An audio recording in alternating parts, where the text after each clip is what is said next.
Hello scholars, आज हम NTA UGC net 2020 के लिए अपने एजुकेशन सब्जेक्ट के प्रीवियस ईयर क्वेश्चंस को स्टार्ट कर रहे हैं और आज उसका पार्ट 1 आप देखेंगे। इसमें हमने 10 क्वेश्चंस को लिया है और इसी तरह से आपको वीडियोस आगे भी मिलती रहेंगी। थोड़ा लेट हो सकता है वीडियोस अपलोड करने में, लेकिन आपको प्रीवियस ईयर क्वेश्चन ज़रूर मिलेंगे, क्योंकि मैंने ये नोटिस किया है कि जितने भी स्टूडेंट्स हैं यूजीसी नेट के, उनको प्रीवियस ईयर क्वेश्चंस की ज़्यादा डिमांड है और एमसीक्यूज़ की ज़्यादा डिमांड है, क्योंकि जो कंटेंट होता है वो तो आप कहीं से भी ले सकते हैं और थोड़ा बहुत आपको कॉन्सेप्ट क्वेश्चंस को सॉल्व करते करते ही आपको क्लियर हो जाते हैं।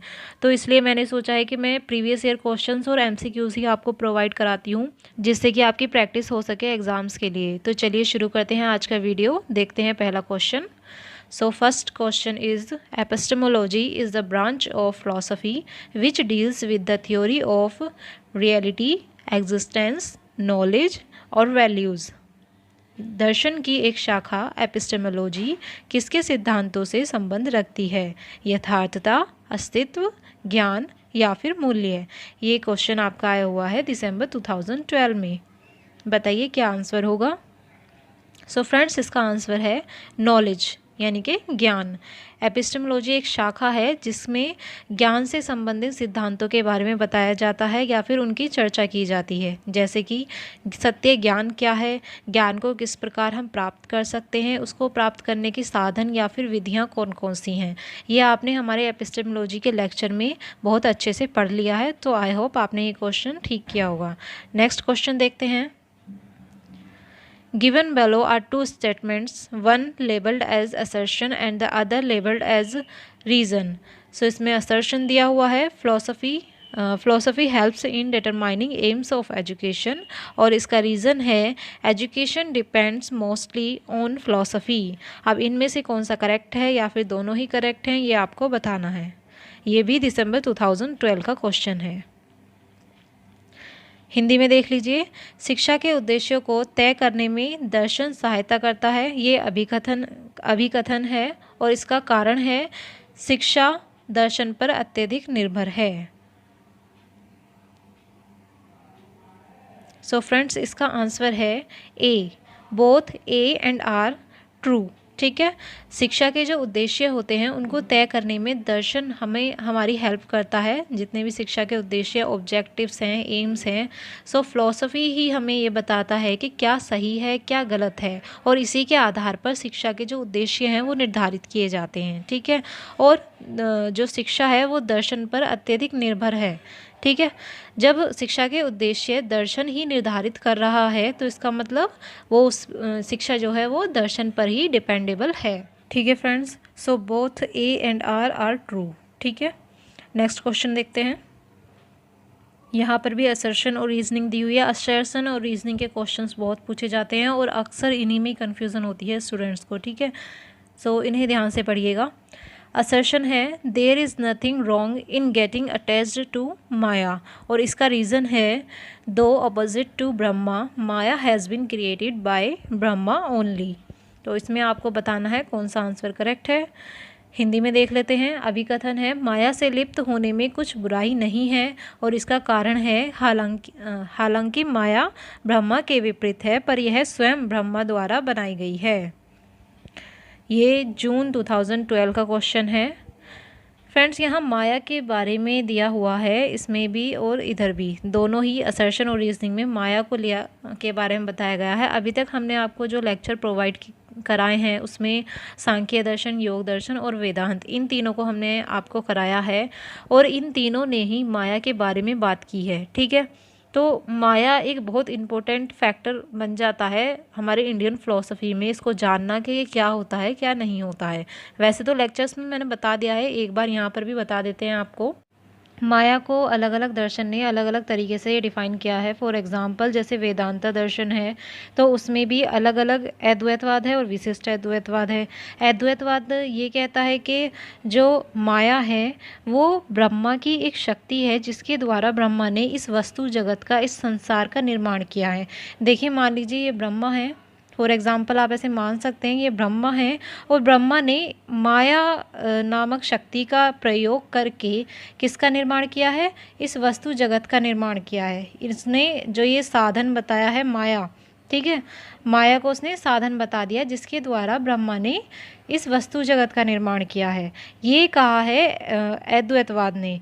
इसके अलावा जो विशिष्ट अद्वैतवाद है उसने कहा है कि ब्रह्मा का जो क्रिएशन है वो क्या है, माया है। ब्रह्मा ने जिस वस्तु जगत का निर्माण किया है उसको विशिष्ट अद्वैतवाद ने माया का नाम दिया है। तो इस प्रकार से अलग अलग दर्शनों ने अलग अलग तरीके से माया को डिफाइन किया है, पर चाहे डायरेक्टली चाहे इनडायरेक्टली कैसे भी इन्होंने बात कही हो, बात किसकी कही है, इस सांसारिक वस्तुओं की, इस वस्तु जगत की इन्होंने बात कही है, इसको कहा है इन्होंने माया। या हम सिंपल वर्ड्स में ये कह सकते हैं कि जो भी चीज़ें हमें अपनी ओर आकर्षित करती हैं या अट्रैक्ट करती हैं वो सब क्या कहलाती हैं, माया कहलाती हैं। सो यहाँ पर फर्स्ट स्टेटमेंट जो दिया है, there is nothing wrong in getting attached to maya, माया से लिप्त होने में कुछ बुराई नहीं है। सो फ्रेंड्स, हमारी जो फिलॉसफी है उसके अकॉर्डिंग ये स्टेटमेंट गलत है। जितने भी अटैचमेंट हैं, फ़िलॉसफी जो है हमें इन अटैचमेंट से दूर ले जाने की कोशिश करती है, ना कि उनमें लिप्त होने के लिए हमें अग्रसर करती है, ऐसा नहीं है। ठीक है, सो ये स्टेटमेंट गलत है। सेकंड है reason, though opposite to Brahma Maya has been created by Brahma only, हालांकि माया ब्रह्मा के विपरीत है पर यह स्वयं ब्रह्मा द्वारा बनाई गई है। अब यहाँ पर माया ब्रह्मा के विपरीत है। आप जानते हैं कि माया ब्रह्मा जो है वो हमें सुख दुख और जितनी भी सांसारिक वस्तुएं हैं उन सब चीज़ों से, ईर्ष्या द्वेष, इन सब चीज़ों से अलग ले जाने की कोशिश करता है। जब हम इनसे अलग होते हैं तभी व्यक्ति अपनी आत्मा को पहचान पाता है, तभी उसे इस चीज़ का रियलाइजेशन होता है कि हमारी आत्मा जो है वो परमात्मा का ही अंश है, यानी कि ब्रह्मा का अंश है। तो ब्रह्मा क्या है, वो इन सब अटैचमेंट से बिल्कुल अलग है, माया इनसे विपरीत है ब्रह्मा से, पर यह स्वयं ब्रह्मा द्वारा बनाई गई है। जैसा अभी मैंने माया के बारे में बताते टाइम आपको बताया कि माया जो है वो ब्रह्मा के द्वारा ही बनाई गई है, उसी का क्रिएशन है। ठीक है फ्रेंड्स, तो यहाँ पर सिर्फ रीज़न ही करेक्ट होगा। सो आंसर इज़ फोर्थ, केवल आर सत्य है। ठीक है, नेक्स्ट क्वेश्चन देखते हैं। The nature of truth is basically a problem for law, ethics, epistemology, axiology. सत्य की प्रकृति मूलतः समस्या है कानून के लिए, नैतिकता के लिए, ज्ञान मीमांसा के लिए या मूल्य मीमांसा के लिए। फ्रेंड्स, जहाँ पर सत्य की प्रकृति की बात हो, ये क्वेश्चन पहले एक बार और आ चुका है, जून 2013 में तो आया ही है, साथ ही एक बार और आया है। तो जहाँ पर भी आप सत्य की प्रकृति के बारे में पढ़ें और उसमें आंसर आएगा ज्ञान मीमांसा के लिए। ठीक है, एपिस्टेमोलॉजी इसका आंसर है। सत्य की प्रकृति, ये जो समस्या है एक, इसका समाधान करने की कोशिश किसके अंतर्गत की जाती है, ज्ञान मीमांसा के अंतर्गत। ठीक है, so answer is C. Next question देखते हैं। Which of the following is not the purpose of educational philosophy, ये एजुकेशनल फिलोसफी का क्वेश्चन है। ऑप्शंस हैं to professionalize the job of teaching, to increase the teacher's love of and control over the students, to critically examine assumptions behind educational practice, to clarify values and aims in teaching। Hindi में देख लेते हैं। निम्नलिखित में से कौन सा उद्देश्य शिक्षा दर्शन का उद्देश्य नहीं है? ऑप्शंस हैं अध्यापन कार्य का व्यवसायीकरण करना, छात्रों के प्रति अध्यापक के प्रेम और उन पर अध्यापकों के नियंत्रण में वृद्धि करना, शैक्षिक प्रक्रिया की आधारिक पूर्व धारणाओं की विवेचनात्मक जांच करना, अध्यापक कार्य में मूल्यों तथा लक्ष्यों का स्पष्टीकरण करना। सो फ्रेंड्स, यहाँ पर आंसर होगा B, to increase the teachers love of and control over the students. So यहाँ पर जो हाफ आंसर है वो एक बार को लग रहा है कि एजुकेशनल फिलोसफी का एम होगा, लेकिन साथ में यहाँ पर कंट्रोल ओवर द स्टूडेंट्स भी है, तो इसलिए बच्चों पर, छात्रों पर टीचर के जो कंट्रोल है उसको बढ़ाना एजुकेशनल फिलोसफी का एम बिल्कुल भी नहीं है। सो इसका आंसर बी होगा। नेक्स्ट क्वेश्चन देखते हैं। छात्रों में भगोड़ेपन की समस्या के समाधान के लिए शिक्षक अपनी दार्शनिक समझ का उपयोग करता है, इसे कहा जा सकता है उसका या उसकी शिक्षा का दर्शन, शिक्षा में दर्शन, शिक्षा के लिए दर्शन या फिर शिक्षा और दर्शन। देखिए कितना कंफ्यूज करने वाला ये क्वेश्चन है। इसी टाइप के क्वेश्चन आते हैं यूजीसी नेट में, इसलिए आपको पहले से ही प्रिपेयर रहने की ज़रूरत है इस टाइप के क्वेश्चंस के लिए। यहाँ पर भगोड़ेपन की समस्या के बारे में जो बात कही गई है, ये जैसे बच्चे क्लास बंक कर देते हैं, अपना स्कूल बंक करके भाग जाते हैं स्कूल से, तो उसे कहा गया है भगोड़ेपन की समस्या। इंग्लिश में देख लेते हैं। A teacher applies his or her understanding of philosophy to solve the problem of truancy among students. This may be called his or her philosophy of education, philosophy in education, philosophy for education या फिर philosophy and education। So friends, आपने educational philosophy का meaning पढ़ा हुआ है। उसमें educational philosophy का मतलब होता है कि शिक्षा संबंधी समस्याओं के समाधान में जब हम फ़िलोसफ़ी का यूज़ करते हैं, दर्शन का प्रयोग करते हैं या फिर दर्शन के सिद्धांतों का प्रयोग करते हैं, तो वो कहलाता है एजुकेशनल फ़िलोसफ़ी, शिक्षा दर्शन, या फिर हम इसे शिक्षा और दर्शन भी बोल सकते हैं। ठीक है, शिक्षा दर्शन और शिक्षा और दर्शन एक ही बात है। ठीक है, तो यहाँ पर क्या हो रहा है, छात्रों में भगोड़ेपन की समस्या के समाधान के लिए, समस्या किससे संबंधित है, विद्यालय से, छात्रों से, उनके भगोड़ेपन की समस्या है। तो कैसी है, एजुकेशनल प्रॉब्लम है। इसमें एक टीचर कैसी समझ का प्रयोग कर रहा है, दार्शनिक समझ का प्रयोग, यानी कि फिलोसफिकल रूल्स को, सिद्धांतों को वो अप्लाई कर रहा है एजुकेशन रिलेटेड प्रॉब्लम को सॉल्व करने के लिए। तो ये क्या कहलाएगा, शिक्षा और दर्शन, फिलोसफी एंड एजुकेशन इसका आंसर होगा। नेक्स्ट क्वेश्चन देखते हैं। ये सांख्य दर्शन का क्वेश्चन है। फ्रेंड्स, ये बहुत इंपॉर्टेंट क्वेश्चन है,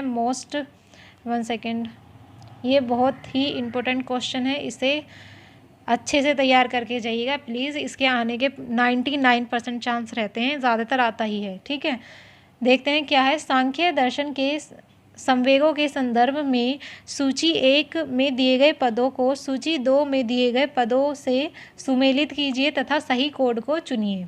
इसमें सांख्य दर्शन के जो तत्व हैं, मैंने आपको लेक्चर में ये सारे तत्व पढ़ाए हैं। एक बार आप पहले वहाँ पर चलकर देखिए, दिखा देती हूँ आपको। ये रहा, ये मैंने आपको लेक्चर में पढ़ाया था कि सांख्य दर्शन के तत्व कौन कौन से हैं और उनसे रिलेटेड, यानी कि ये तत्व प्रकृति के अंतर्गत आते हैं या विकृति के अंतर्गत आते हैं, ये मैंने आपको बताया था। ये सब तत्व हैं सांख्य के 25 तत्व, और यहाँ पर इनके नेचर के बारे में बताया गया है कि इनका रूप कैसा है।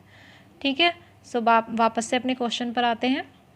यहाँ पर देखिए, प्रकृति एवं विकृति दोनों, मात्र प्रकृति, मात्र विकृति, न प्रकृति और न विकृति, यही क्लासिफिकेशन मैंने आपको वहाँ पर दिखाया था जब मैंने लेक्चर लिया था।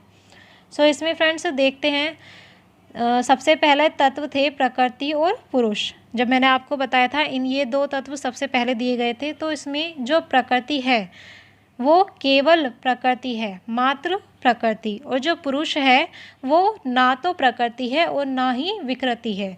ये 2 वर्ड अगर आप अच्छे से याद रखेंगे तो बाकी का क्वेश्चन सोल्व आसानी से हो सकता है। वो कैसे, देखिएगा। यहाँ पर आपको पूरा पक्का आप श्योर हैं कि बी में कौन सा आएगा, 1 आएगा, फर्स्ट आएगा। ठीक है, सो अपने ऑप्शंस में चेक कीजिए कि किस आंसर में बी में फर्स्ट आंसर आ रहा है। यहाँ पर देखते हैं बी वाले कॉलम में फर्स्ट कहाँ पर आ रहा है, यहाँ पर है, यानी कि 3rd में आ रहा है। अब देखते हैं कि 4th यानी कि डी के लिए आप श्योर हैं कि इसमें आएगा 6th, न प्रकृति न विकृति। ये कौन सा तत्व है, पुरुष है। तो ये कहाँ पर आ रहा है, डी में देखते हैं, चेक करते हैं कि 6th कहाँ पर आ रहा है। लास्ट वाले 2 ऑप्शंस में है 6th। ठीक है, तो यहाँ पर आपके 2 मैच हो गए हैं। इसका मतलब कौन सा आंसर है, 3rd आंसर है। ठीक है, अब बाकी के भी आप इसी के थ्रू लगा सकते हैं। तो 3rd यहाँ पर आपका आंसर है। अब देख लेते हैं एक बार, फर्स्ट में आएगा 2nd और 4th।